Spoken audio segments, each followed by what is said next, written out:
I want you to say your name out loud. You were hesitant. Are you sure you know who you are? Let's do it one more time. Say your name out loud. I love myself. I appreciate who I am. Every day, I recognize my greatness. I live in my true nature.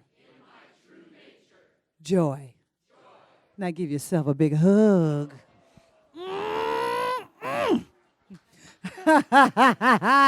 Oh, yes, thank you. Thank you. And that's what we're talking about today, joy.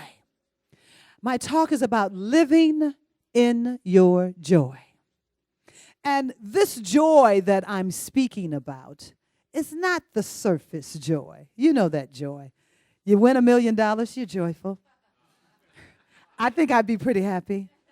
I used to laugh at my mom because she would only play the lotto when it reached a certain number. I'd be like, so what, you can't handle 2 million? Not enough for you, right? No, I want more. Oh, okay, all right. But we're not talking about that surface joy. You buy a new car. Yeah, you look good. That's sweet. Those are all wonderful experiences. You buy a new home. Beautiful. A wonderful experience. But it's temporal. That joy is fleeting. The joy that I'm talking about is the inner joy that is the truth of who you truly are. It is your natural state of being. It is the very breath that is you, breathing you every day. And we forget to recognize it. We forget how important joy is.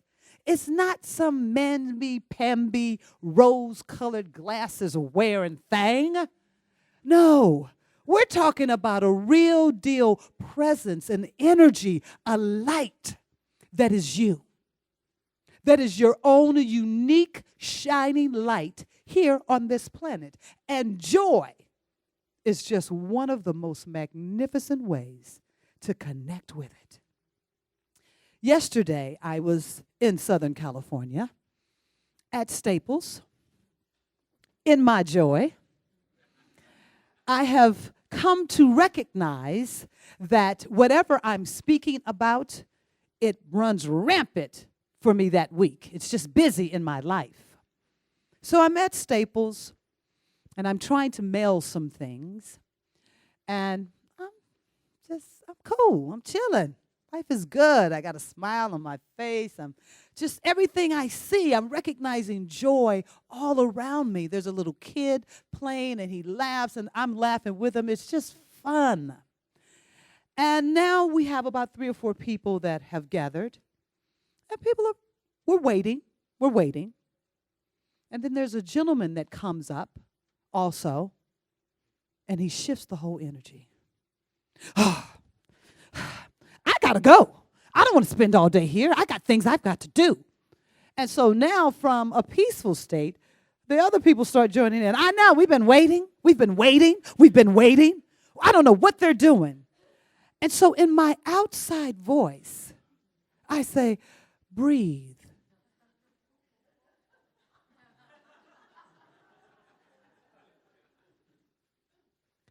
Breathe. What? What? Look, I got things I got to do. This is a holiday for me. I want to be off. And so I touch him in his chest. I just lay my hand on his chest and I say, everybody, let's just breathe.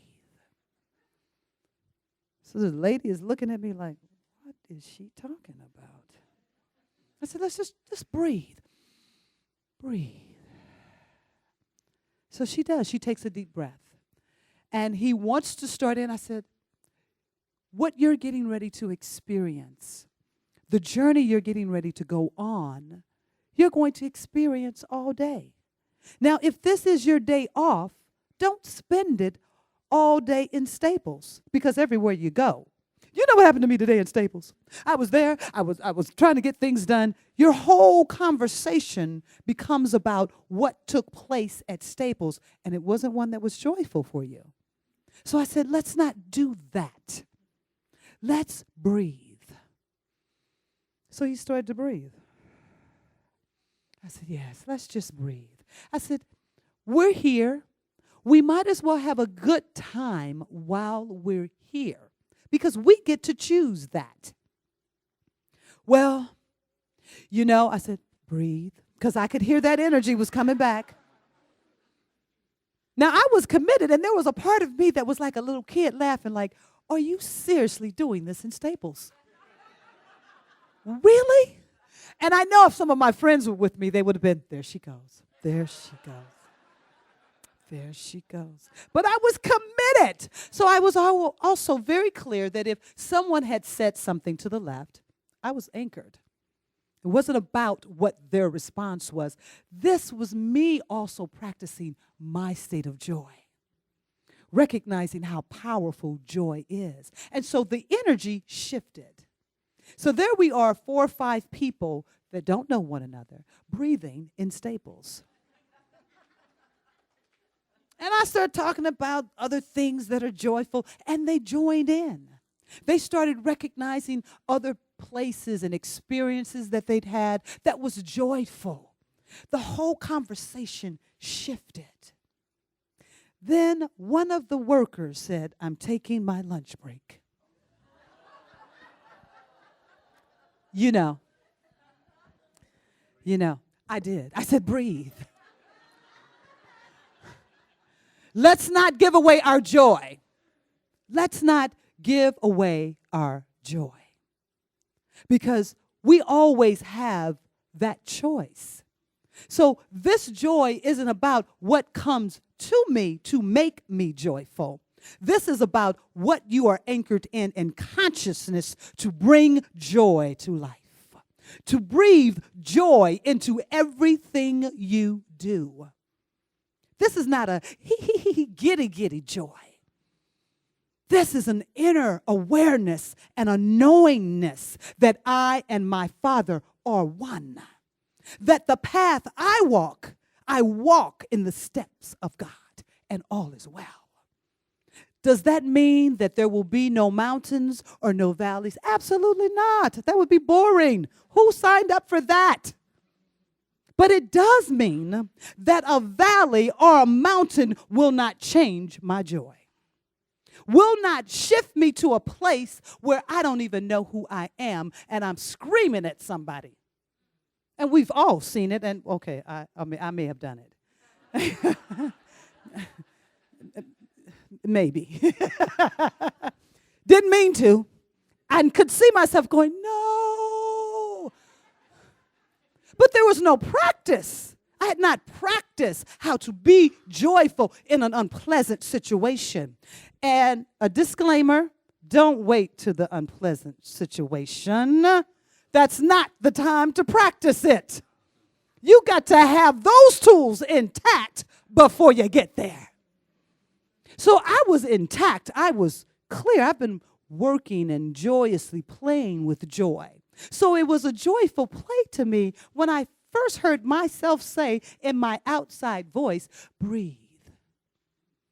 And stayed with it till they got with me. So when the girl said, I'm taking a lunch break, woo, it went to shift. I go, wait a minute, let's breathe. Let's breathe. Well, this is just ridiculous. I go, we could have that story, or we could choose something different. Well, I'm going to go to the post office, and I said, now what you're talking about, you're going to go chase what you want. You're going to be chasing it. So the time you think that you're saving, you're not. Because once you get out there in traffic, this energy, somebody going to cut you off. It's a guarantee. And they're going to be the slowest drivers ever on earth. They're going to cut in front of you doing 20 miles an hour. And all you're going to do is cuss them out. And they won't hear you. So once again, you've upset yourself. Breathe. And the lady said, you know what, you're right. Okay. I'm going to breathe. I said, let's not lose our joy over a situation. Knee-jerk reaction, we do that throughout our day. Is it working? Does it, if you kick it, does it change it? Just seems to spread it out a little bit more. Where other people start kicking it to, you know what, I don't like it either. But it doesn't change anything. So they stayed with me. A little while later, a couple of people came out, and I said, baby, can you help this young man? And the line started to move. And the manager came over and said, who are you? Do you want a job? I was like, no, I already got one, and I'm doing it. One of my new phrases for myself is I am an inspirational billionaire. Yeah.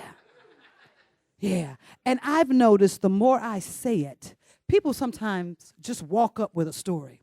Well, you know, I was the oh, okay. You want my attention. And it has become very clear to me that if I'm clear in who I am, as an inspirational billionaire, I don't have to listen to your woes of your story. Because then if I'm participating in that, I can't give what you came to get. And that's a glimpse of a possibility. Inspiration is just a glimpse of a possibility that something can change in my life today.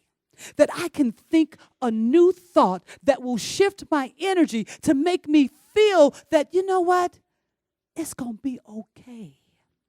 We don't have to know the details. I tell myself and my friends all the time, that's not your business. Get out of God's business. The details are not your business. Your business is to stay focused on the divine power and presence of God and to practice that. To recognize that meditating in the morning is fabulous. Saying affirmations are great. But if you leave it at that and go about your day, sometimes you can't leave the house before you're already back with, I can't wait till this day is over. Well, it's 9 o'clock in the morning.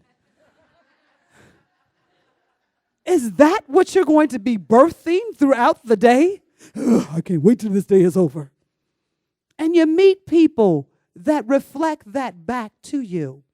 If you find that a lot of your friends are complainers, hold up the mirror, because you're one too.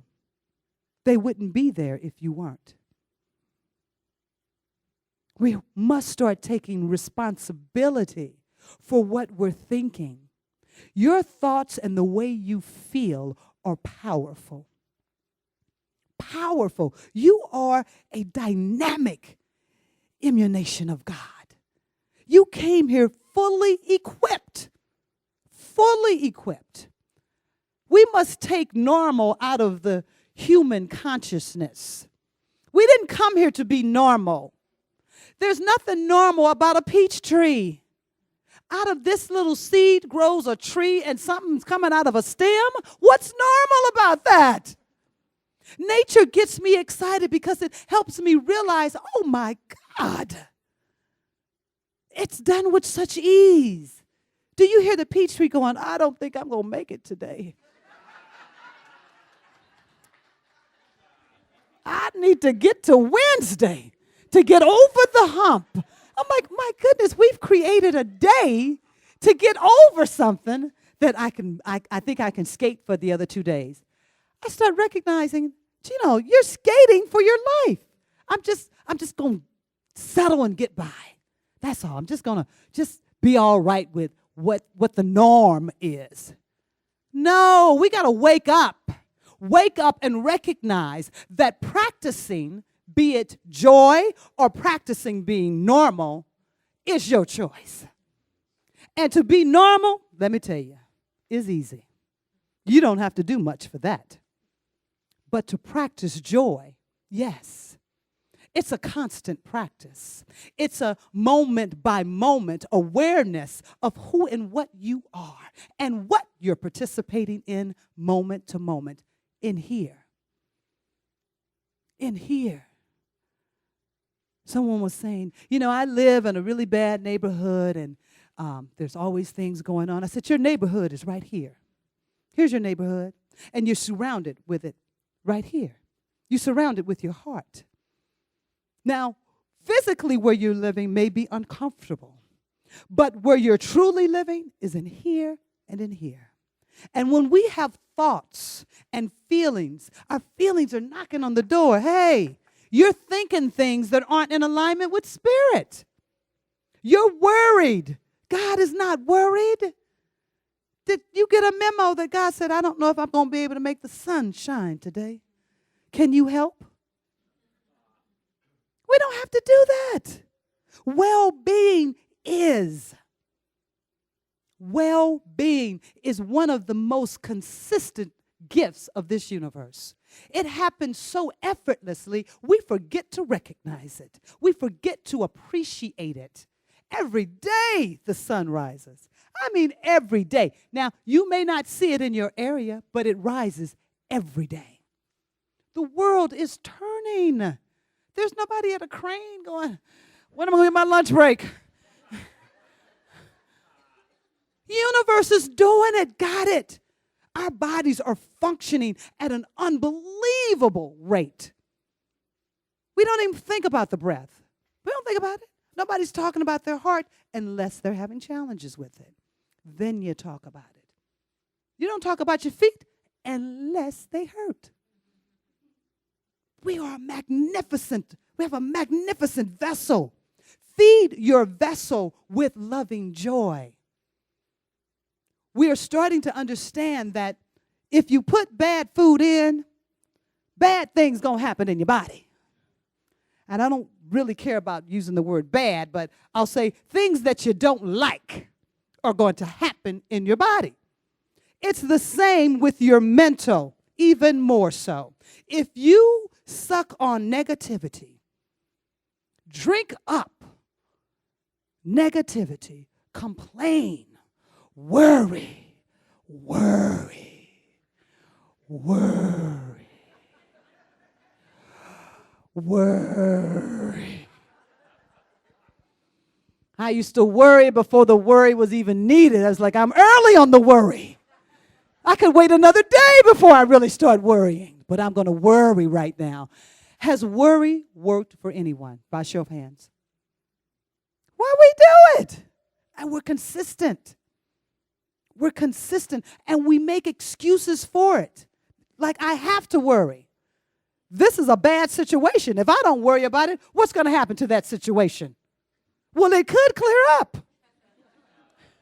If you could get into practicing joy on a regular basis, once again, you don't have to know how it's going to clear up. That's not your business. Because most of the times, we get in the way. As Ernest Holmes said, move your bloated nothingness out of the way.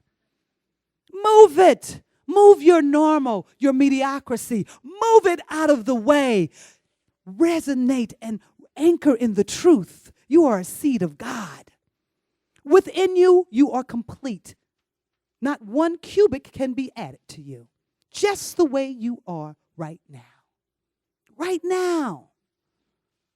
But that's a process. That's a practice. It's more than meditating and affirmations. It's reading. It's communicating and communing with spirits that are keeping consciousness high. It's making an intention daily to be in a higher consciousness. It's feeding your subconscious, your inner soul, love and joy. That's important. That's important. And it's of value. And we must start valuing it, not taking it for granted. Everybody can't be joyful. Some people just refuse. I just will not. I don't see what earthly good will come of it. Everything. I have a wonderful workshop this afternoon called Releasing Old Thought Patterns. Because we get into ruts. It's what we do. And, that used to be a big statement. Well, it's just who I am. So you are lacking limitation. Nice to meet you, lacking limitation. How you doing? I'm self-judgment and doubt. It's just who I am. These are all the stories and the past history that I have about me that I believe. See, for me, affirmations are wonderful. But if your core belief is I'm not enough, I don't care how many times you say I'm a millionaire. I'm a millionaire. I'm a millionaire.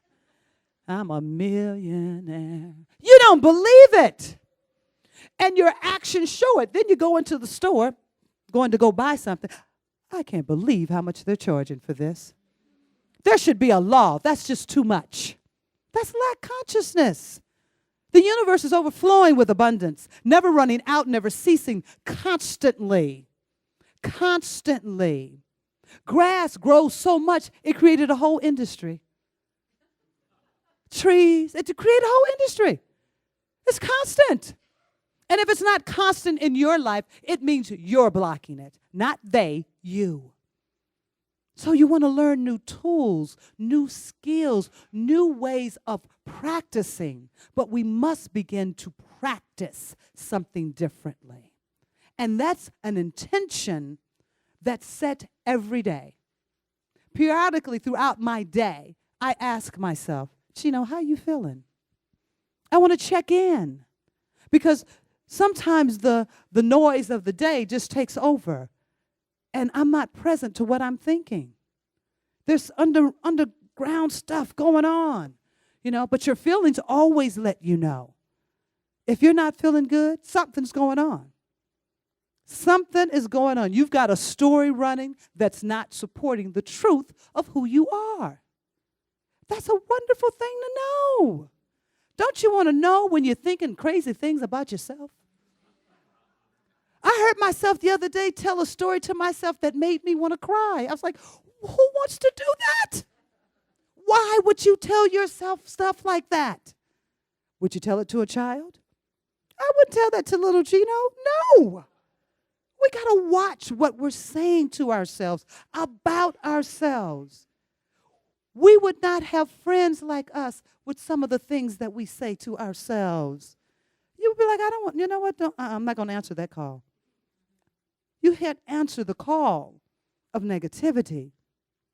You want to recognize that if you're being negative in your spirit, there's negativity that's reflecting back to you in your life saying, hey, you're not focused on God.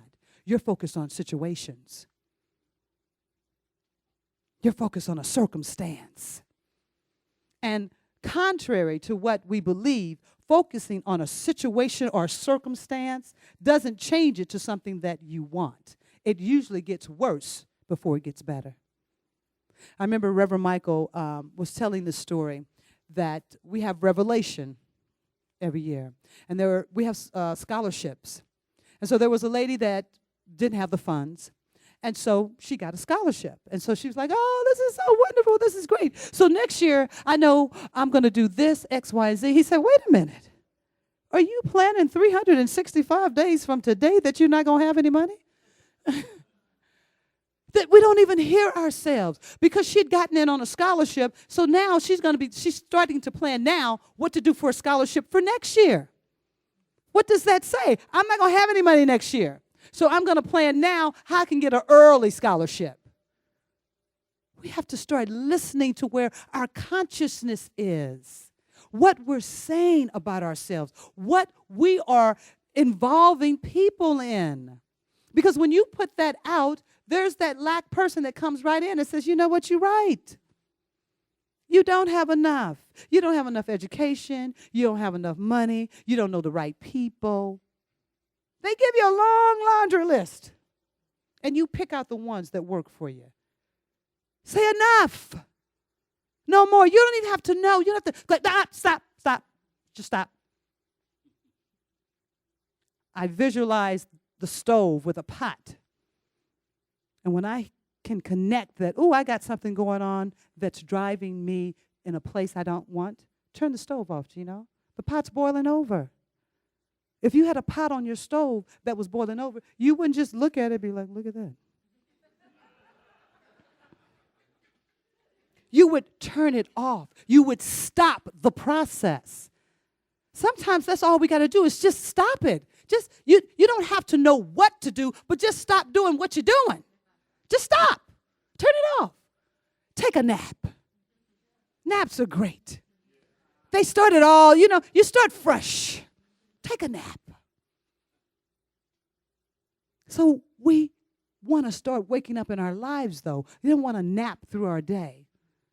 You don't want to walk through the day of the dead.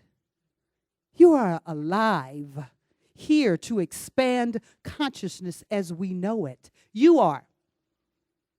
I shared earlier that my family, the women in my family, wanted to start talking about menopause.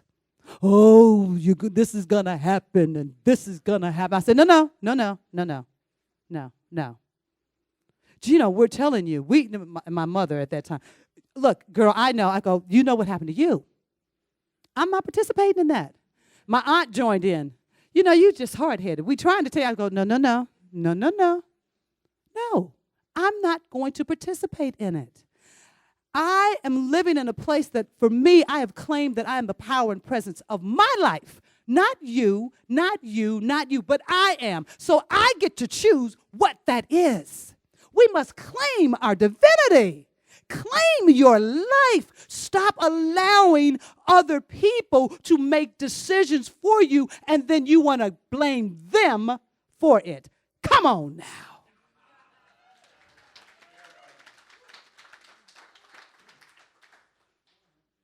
Own your greatness, because it is true. Worthiness is the truth of who and what you are. You don't have to do anything to be worthy. You're it right now. Took a breath. I'm worthy. That's it. I'm worthy. Ooh, I am so worthy. Just as you are. As you are.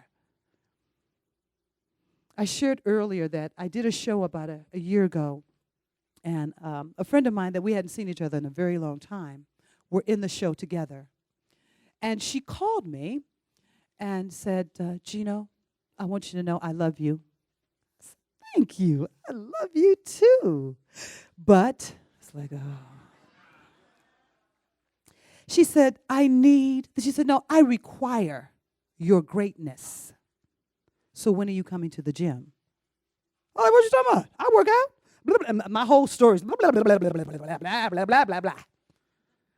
She said, I didn't say any of that. I said, when are you coming to the gym with me?